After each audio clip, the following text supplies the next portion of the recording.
اللہ جو ہم کہتے ہیں بعض لوگوں کو شک لگنے لگتا ہے. ارے پکا بولو نا. اس پورے پارے میں 3 سوالات کرنے کے لیے یہودی آئے تھے حضور صلی اللہ علیہ وسلم کے پاس.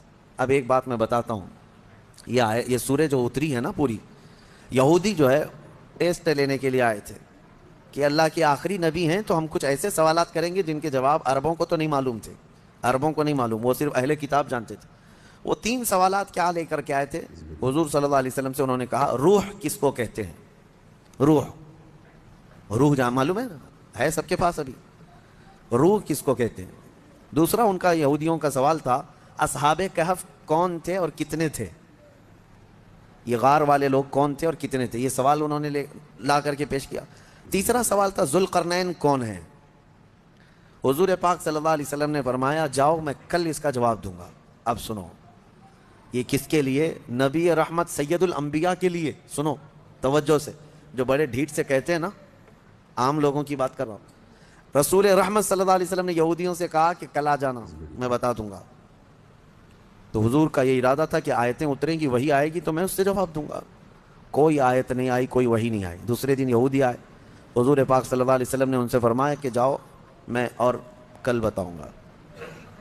2 مرتبہ 3 مرتبہ حضور صلی اللہ علیہ وسلم نے ٹال دیا, اور یہودیوں کو یہی چاہیے تھا بہانہ بدنام کرنے کے لیے, پروپیگنڈا پھیلانے کے. اب آیتیں نہیں آئیں, کئی دن تک وقفہ ہو گیا.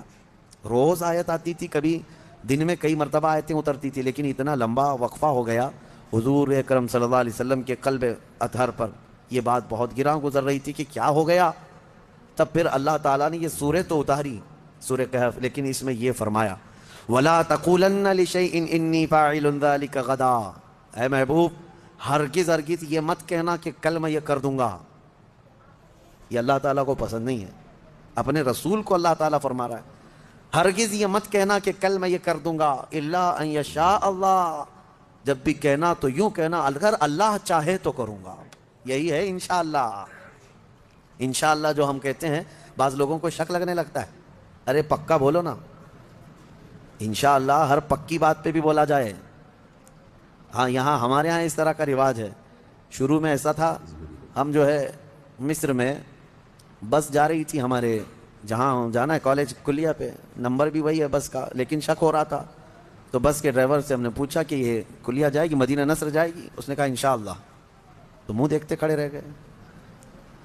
پھر سے اس سے پوچھا کہ جائے گی وہاں پہ جائے گی؟ اس نے کہا انشاءاللہ, بیٹھو. یہ انشاءاللہ وہ یقین کے لیے بول رہے ہیں, لیکن جو کھڑے ہیں ان کو ایسا لگ رہا ہے پتہ نہیں یہ پکا ہے بھی کہ نہیں ہے.